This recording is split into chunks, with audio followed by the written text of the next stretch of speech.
I'm joined by Republican Representative John Shadegg of Arizona, who serves on the Energy and Commerce Committee. Good morning, Congressman. Thanks for being here. My pleasure, Alexis.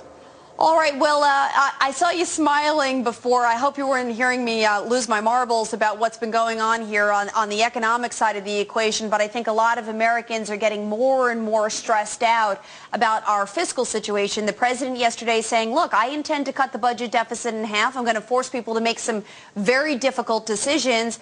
Number one, is it realistic to cut it in half by the end of the first term? And number two, is it enough? Well, number one, let's start with the basics. It's very important that the president is moving in this direction. He's right. This nation cannot tolerate this degree of deficit spending. Is it credible? I think he's got a lot to try to convince Americans on that point. I think tonight people are going to view this quite skeptically. We've just enacted, I think, the single biggest spending bill almost in American history, certainly in my career here, in the stimulus bill.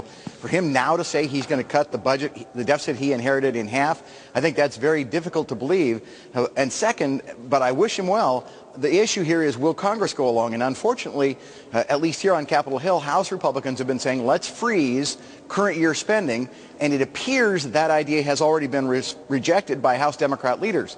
What we have to do is hope that President Obama can convince them that we need some fiscal restraint here. You know, the most fascinating thing to me, Congressman, is I was talking to Senator Judd Gregg about this just earlier today, is it appears to me that many of the Republicans, both in the House and the Senate, like this president. They respect him. They appreciate the fact that he's crossing over the aisle. I mean, every single person I've talked to. Yet here's the problem. When it comes down to the House Democrats, the senior leadership, and some members of Senate, they keep saying, well, that's the roadblock. That's the impediment. I mean, what's the story here? What's the backstory? I mean, is there something going on behind closed doors that there's not enough, I guess, bipartisan meetings to discuss actions? Are the Democrats really strong-arming you in the House? What's going on?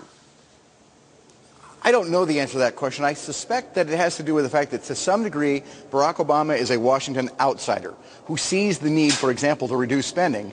And he's up against Democrats in Congress who have been out of power largely for 14 years, and they want now to do all of the spending programs that each of them has dreamed up over the last 14 years, so they're in love with spending. I think the tension turns out to be between congressional Democrats and the White House, with Republicans, at least on the spending issue, saying they like what they hear out of the president, and Democrats saying, no, we waited until we got in power, now we want to do all the things we want to do.